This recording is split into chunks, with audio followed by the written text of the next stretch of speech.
The script file size should be set so all script files that pass through the firewall are sent to WildFire for inspection. The best practice assessment check ensures the file size limit for script files is set to 20 KB.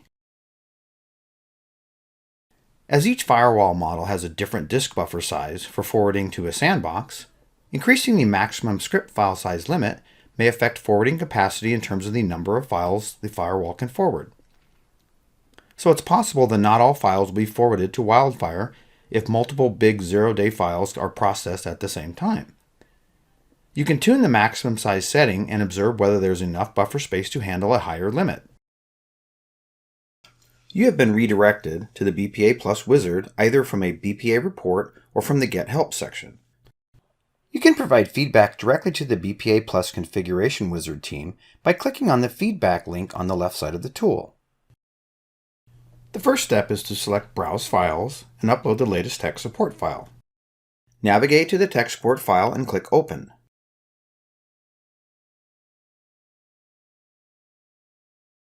Now that the tech support file has been successfully uploaded, we can continue to the next step in the process. Click Next.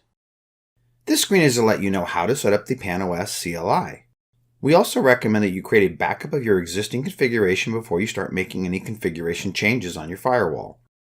Along with the recommended best practice commands, BPA Plus Wizard will also provide a set of commands to take a backup of your existing configuration. Click Next. The list here shows the failed BPA check. For the purposes of this demo, we will remediate the script file size limit best practice check. Click Next. This displays the script file size limit at the top. It says please review the best practice settings and select the desired option for your configuration. By default, the screen will show the best practice settings. The settings highlighted in light blue are the settings that are being changed to adhere to best practices.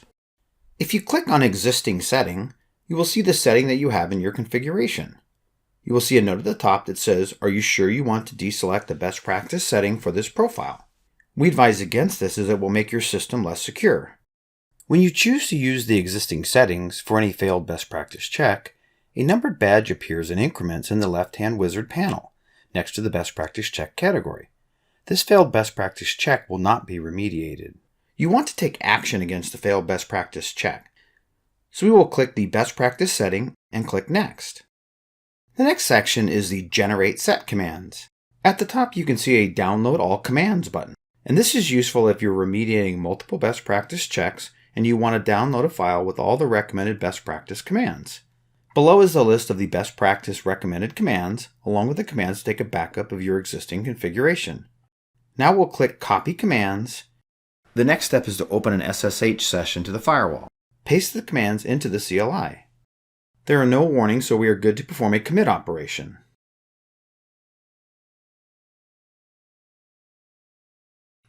You can see that the configuration has been successfully committed.